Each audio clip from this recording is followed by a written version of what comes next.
Class में हमने परमाणु और परमाणु मॉडल के बारे में पढ़ा था, लेकिन आज हम पढ़ेंगे न्यूट्रॉन, समस्थानिक द्रव्यमान संख्या क्या होती है। सबसे पहला टॉपिक स्टार्ट करते हैं न्यूट्रॉन। सन 1932 में 1932 में जेम्स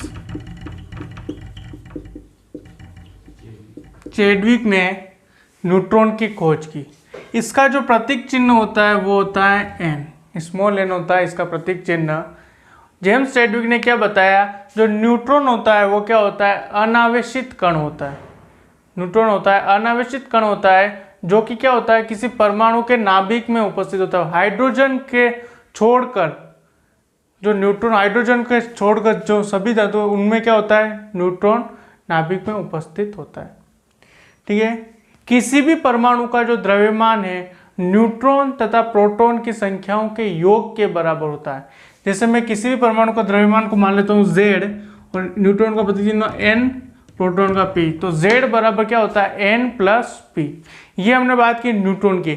अब हम पढ़ते हैं किसी भी परमाणु में इलेक्ट्रॉन कक्षा में किस तरह वितरित होते हैं, उनके बारे में हम पढ़ेंगे। अब हम पढ़ेंगे विभिन्न कक्षाओं में इलेक्ट्रॉन का वितरण। तो मैंने एक सूत्र बताया था, ध्यान रखना, 2n स्क्वायर। 2n स्क्वायर, जैसे मैं बात करता हूं एक सोडियम, इसका जो परमाणु क्रमांक क्या होता है, Na11 होता है। एटॉमिक नंबर क्या होता है, 11 होता है। ये क्या है, ये परमाणु क्रमांक को दर्शाता है। ठीक है, 11 लिख दिया मैंने। अब इसको अपन कक्षा के रूप में व्यवस्थित करते हैं। ये प्रथम कक्षा, ये द्वितीय और ये तृतीय। ये क्या है, नाभिक है। क्या है, नाभिक है। देखो यहाँ पर n बराबर 1 मतलब ये प्रथम कक्षा के, और ये क्या है, द्वितीय कक्षा के, और ये क्या है, तृतीय कक्षक है। सूत्र क्या होता है, इलेक्ट्रॉनिक विन्यास बनने का ये सूत्र होता है वो होता है 2n स्क्वायर। जैसे सोडियम को Na11, यहाँ पे कितने इलेक्ट्रॉन आएंगे, तो n की जगह रख दो 1, तो 2 इंटू 1 का स्क्वायर कितना होगा, 2। तो यहाँ पे कितने इलेक्ट्रॉन आएंगे, 2 इलेक्ट्रॉन आएंगे। ठीक है, जैसे n बराबर 2 रखो आप, तो कितने आएंगे, 8 हो जाएंगे। तो मतलब यहाँ पे कितने इलेक्ट्रॉन आएंगे, 8 आएंगे। 3, 6, 7 और 8, तो ये 8, ये कितने हो गए, 10। अब बचा कितना, 1 इलेक्ट्रॉन, तो 1 इलेक्ट्रॉन यहाँ पे भर दो। तो सूत्र जो होता है 2n स्क्वायर होता है। तो n बराबर 1 रखोगे मतलब यहाँ पे 2 इलेक्ट्रॉन भर सकोगे। 2 रखोगे तो यहाँ पे 8, 3 रखोगे कितना हो जाएगा, यहाँ पे अधिकतम 18 इलेक्ट्रॉन आप भर सकते हो। तो ये किसी भी कक्षक में क्या होता है, इलेक्ट्रॉनिक विन्यास बनने का जो सूत्र होता है 2n स्क्वायर। जैसे मैं एक और एग्जाम्पल ले लेता हूँ, किसका, मैग्नीशियम का एग्जाम्पल ले लेता हूँ। आपको क्या करना है, 1 से लगाकर 20 तत्व आपको याद होने चाहिए। 1 से लगाकर 20 तत्व आवर्त सारणी के आपको याद होने चाहिए। ठीक है, जैसे मैं लिख देता हूँ 1 से 20 तत्व आपको लिख देता हूँ, ये आपको याद होने चाहिए। अगर ये आपको याद है तो किसी भी परमाणु क्रमांक, परमाणु द्रव्यमान आप आसानी से निकाल सको। वो तत्व है आवर्त सारणी के hydrogen, helium, lithium, beryllium, boron, carbon, nitrogen, oxygen, fluorine, neon, sodium, magnesium, aluminium, silicon, phosphorus, sulphur, 1, 11, 12, 13, 14, 15, 16, chlorine, argon, potassium और कैल्शियम। ठीक है, ये आपको 20 तत्व याद होने चाहिए। तो पहले देखो ये 1 पे आता है, 1, 2, 3, 4, 5, 6, 7, 8, 9 और 10, ये हो गए 11, 12, 13, 14, 15, 16, 17, 18, 19 और 20। तो 1 से 20 तक आपको क्या होने चाहिए, तत्व याद होने चाहिए। Hydrogen, helium, lithium, beryllium, boron, carbon, nitrogen, oxygen, fluorine, neon, sodium, magnesium, aluminium, silicon, phosphorus, sulphur, chlorine, argon, potassium और कैल्शियम। आपको अगर 1 से 20 तत्व याद है, अब जैसे इलेक्ट्रॉनिक विन्यास आपको पूछ लिया कि क्लोरीन का इलेक्ट्रॉनिक विन्यास बनाइए, तो क्लोरीन का आपको याद है कि 17 क्रमांक होता है। क्या होता है? 17 क्रमांक। और सूत्र क्या होता है इलेक्ट्रॉनिक विन्यास का? 2n² होता है। तो इसकी कक्षक बनाते हैं, ये बना ली। ये क्या चीज होती है? ये होता है नाभिक। क्या होता है? नाभिक होता है। और n बराबर 1 है, मतलब यहाँ पे n बराबर 1 है, तो n की जगह 1 रखो। यहाँ पे कितने इलेक्ट्रॉन भर गए? 2 इलेक्ट्रॉन भर गए। n बराबर 2, n बराबर 2 रखे, मतलब यहाँ पे 8 इलेक्ट्रॉन, 1 2 3 4 5 6 7 8, यहाँ पर 2 रखोगे तो कितना हो जाएगा? 8, मतलब 10 इलेक्ट्रॉन तो ये हो गए। अब बचे कितने? 7 बचे। तो यहाँ पे अधिकतम कितने आते हैं? 18 आते हैं। तो 7 यहाँ पे लिख दो, 3 4 5 6, ये 7। तो किसी भी तत्व का इलेक्ट्रॉनिक विन्यास इस आधार पर भरा जाता है। 1 नंबर में पूछता है कि किसी भी परमाणु में इलेक्ट्रॉनिक विन्यास बनने का सामान्य सूत्र तो क्या होता है? 2n², जहाँ n बराबर क्या है? प्राकृत संख्या, जो कहाँ से स्टार्ट होती है? 1 2 3 से अनंत तक।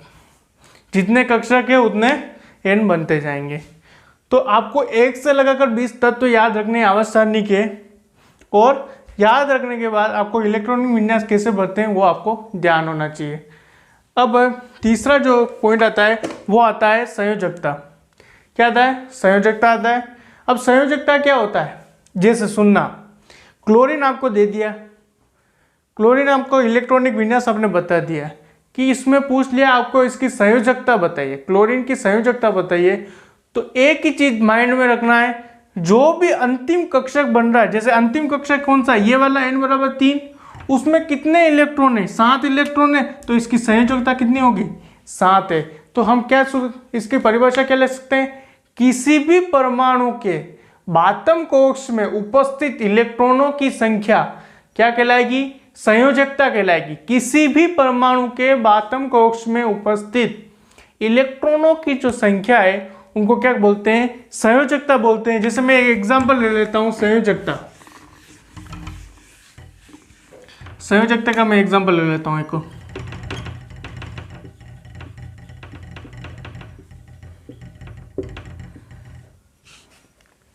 संयोजकता मैं एग्जांपल ले लेता हूं। जैसे मैंने ले लिया बेरिलियम, परमाणु क्रमांक क्या होता है? 4। ठीक है, ये मैंने ले लिया। पूछ लिया कि बेरिलियम की संयोजकता क्या होती है।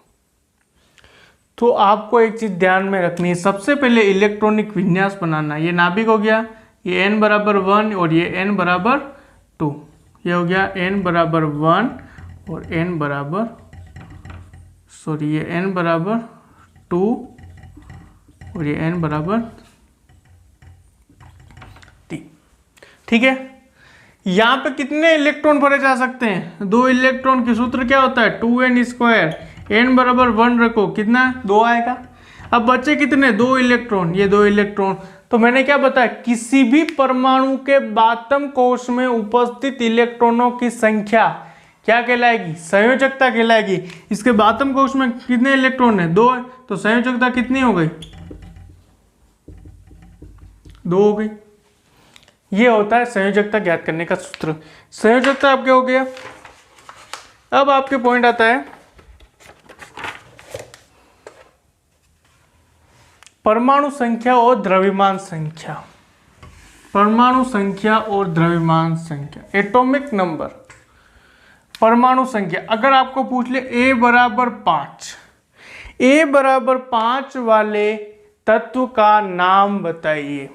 a बराबर 5, अब हम परमाणु संख्या की बात कर रहे हैं। किसकी? परमाणु संख्या। अगर आपको पूछ ले a बराबर 5 कि a बराबर 5 वाले तत्व का नाम बताइए, तो a क्या है? यहाँ पे a को क्या बोलते हैं? Atomic number. क्या बोलते हैं? Atomic number. और एटॉमिक नंबर का क्या मतलब होता है? परमाणु संख्या। परमाणु संख्या पूछे, परमाणु क्रमांक पूछे, एक ही बात है। तो a बराबर 5, तो 5वें पे कौन सा आ रहा है? बोरोन आ रहा है। तो b और 5 क्या लिखते हैं? कोई भी परमाणु क्रमांक कहाँ पर उपस्थित होता है? यहाँ पे उपस्थित होता है। इसको क्या बोलते हैं? परमाणु क्रमांक। क्या बोलते हैं? परमाणु क्रमांक। ये हो गया परमाणु क्रमांक। तो A बराबर 5 वाला तत्व का क्या नाम हो गया? परमाणु क्रमांक। ठीक है, अब आएगा परमाणु द्रव्यमान। क्या आएगा? परमाणु द्रव्यमान, जिसे इंग्लिश में क्या बोलते हैं? Z बोलते हैं। क्या बोलते हैं? प्रतीक चिन्ह क्या होता है परमाणु द्रव्यमान का? Z। एक चीज ध्यान रखना, ये हो गया तत्व, जैसे कोई भी मान लिया, बोरोन मान लिया, यहाँ पे होता है परमाणु क्रमांक। क्या होता है? परमाणु क्रमांक। और यहाँ पर क्या चीज होती है? परमाणु द्रव्यमान। जैसे यहाँ पे कोई भी तत्व मान लिया, जैसे मैंने X है, तो यहाँ पे Z और यहाँ पे X क्या है? यहाँ पे तत्व है, कोई भी बोरोन ले लो। ठीक है, तो किसी भी तत्व के ऊपर यहाँ पर तो होता है परमाणु क्रमांक होता है, और यहाँ पे क्या होता है? परमाणु द्रव्यमान होता है। जैसे आपको पूछ ले Be बराबर यहाँ पे 5 दे रखा और यहाँ पे आ गया 10, B बराबर यहाँ पे आ गया 5 और यहाँ पे बराबर 10, और पूछ लिया कि निम्नलिखित में से परमाणु द्रव्यमान कौन सा है और परमाणु क्रमांक कौन सा है, तो आपको एक चीज ध्यान रखनी, नीचे वाला क्या होता है? परमाणु क्रमांक होता है, A होता है, और ये क्या होता है? परमाणु द्रव्यमान होता है। तो Z बराबर 10 और A बराबर 5। ठीक है, एक और एग्जांपल लेता हूं। जैसे अब प्रश्न कैसे आएगा मैं बता देता हूं। प्रश्न ऐसे आएगा कि परमाणु क्रमांक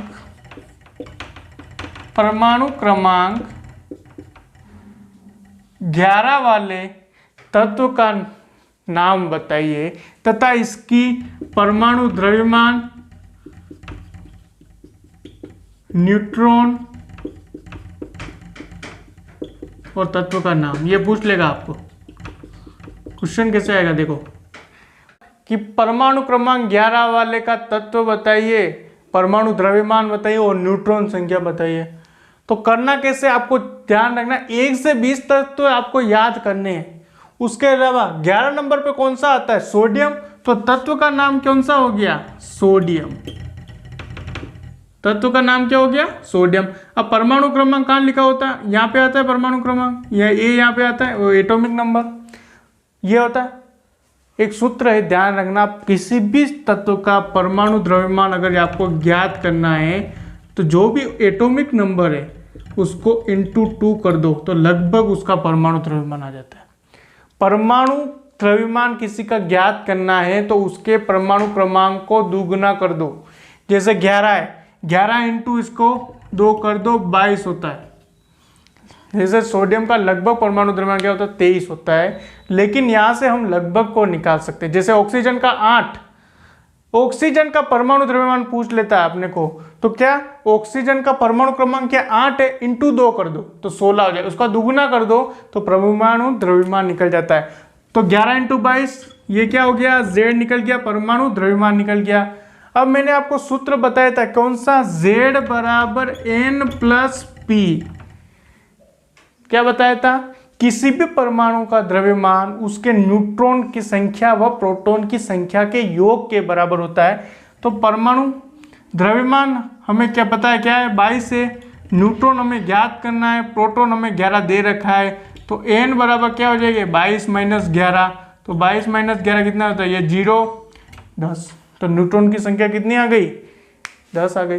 तो इस प्रकार किसी भी परमाणु का द्रव्यमान निकाल सकते हैं, क्रमांक निकाल सकते हैं, तत्व का नाम बता सकते हैं, न्यूट्रॉन संख्या बताते हैं, किसी भी परमाणु के कक्षा में इलेक्ट्रॉन कैसे व्यवस्थित होते हैं, कितने इलेक्ट्रॉन भर सकते हैं, उनके बारे में हम आसानी से इसको पता कर सकते हैं। अब आता है तीसरा जो पॉइंट आता है वो आता है समस्थानिक और फिर आता है समभारिक।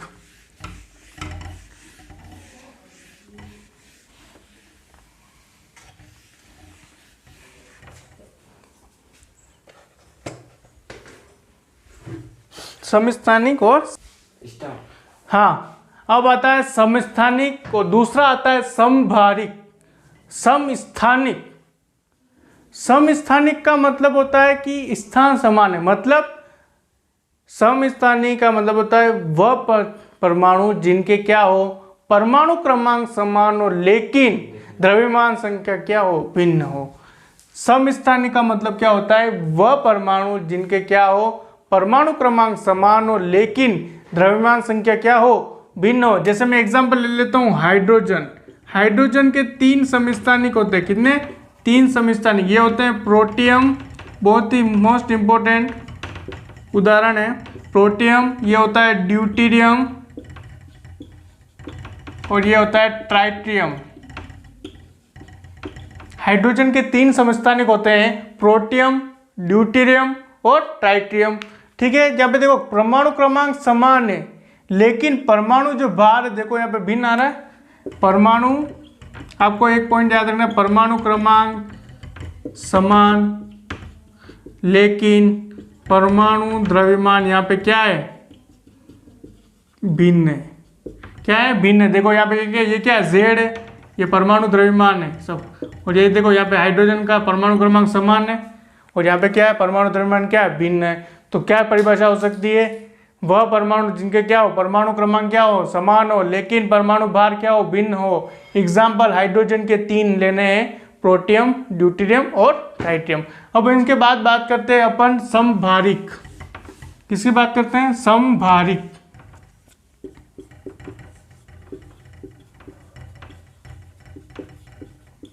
समभारिक, ये सम, ये भारिक। भारिक का मतलब क्या होता है? द्रव्यमान।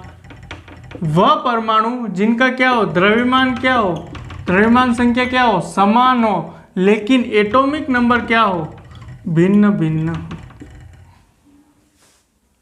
ठीक है, क्या एग्जांपल ले लिया मैंने समभारिक का कि वह परमाणु जिनका क्या हो? परमाणु क्रमांक क्या हो? भिन्न भिन्न हो, लेकिन परमाणु द्रव्यमान क्या हो? समान हो। ये क्या, उसे क्या कहते हैं? समभारिक कहते हैं। ठीक है, समभारिक। समभारिक का मतलब क्या होता है? द्रव्यमान संख्या समान लेकिन परमाणु संख्या क्या हो? भिन्न हो। जैसे मैं एग्जांपल बात करूं, 2 भिन्न तत्व लेता हूं, आर्गन और कैल्शियम। ऑर्गन का परमाणु क्रमांक होता है 18 और कैल्शियम का होता है 20। कैल्शियम का परमाणु द्रव्यमान क्या हो जाएगा? 40, लेकिन आर्गन का भी जो परमाणु द्रव्यमान होता है वो भी क्या होता है? लगभग 40 के बराबर होता है। लेकिन देखो यहाँ पे Z बराबर क्या है? 40, यहाँ पे भी Z बराबर क्या है? 40। तो मैंने क्या बताया? परमाणु क्रमांक देखो अलग अलग है, लेकिन परमाणु द्रव्यमान क्या है? समान है। तो ये क्या आता है? समभारिक की डेफिनेशन होती है। तो आज हमने समभारिक, समस्थानिक, किसी परमाणु में इलेक्ट्रॉन किस तरह व्यवस्थित होते हैं उनके बारे में हमने पढ़ा। तो आज का ये चैप्टर